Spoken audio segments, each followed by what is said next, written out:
Praise the lord. నేటి వాక్యము కీర్తనల గ్రంథము 33వ అధ్యాయము 1వ వచనం. నీతిమంతులారా, యెహోవాను బట్టి ఆనందగానము చేయుడి, స్తుతి చేయుట యథార్థవంతులకు శోభస్కరము. తనకు స్తుతులు కరువయ్యాయని దేవుడు మనల్ని స్తుతించాలని ఆజ్ఞాపించలేదు. అందరూ తన గురించి గొప్పగా చెప్పుకోవాలని తాపత్రయపడడానికి ఆయనేమీ మనిషి కాదు. ఆయన తనను స్తుతించాలని ఆజ్ఞ ఇస్తున్నాడంటే నిజానికి మనల్ని ఆయనలో ఆనందిస్తూ ఆ ఆనందాన్ని వెల్లడి చేయాలని చెబుతున్నాడు అన్నమాట.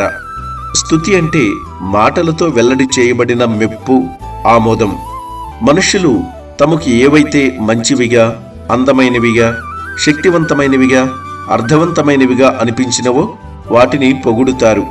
తమకు యోగ్యంగా అనిపించిన దానిలో తమ సంతోషాన్ని వెల్లడిస్తారు. అతి ఉన్నతమైన మంచితనం, అందం, బల ప్రభావాలు, అర్థం దేవునిలోనే ఉన్నాయి. ఈ విశ్వంలోని వస్తువులు, మనుషులు, జీవులన్నిటిలో అందరికంటే మిన్నగా స్తుతికి పాత్రుడు ఆయన. మనం దీన్ని గుర్తించాలని ఆయన ఉద్దేశం. ఆయన కోసం కాదు, మన మేలుకే. మనం అంతటిలో అందరిలోకెల్లా స్తుతికి పాత్రుడైన వాణ్ణి గుర్తించి స్తుతించే వారమై ఉండాలని ఆయన ఆజ్ఞాపిస్తున్నాడు. దేవుణ్ణి స్తుతించడం అంటే ఆయన యోగ్యతను గమనించడమే. అంటే అతి శ్రేష్టమైన, ఉన్నతమైన దానిలో మన ఆనందాన్ని కనుక్కోవడం అన్నమాట. ఇలా చేయడం మనకు సమంజసమైనది, తగినది.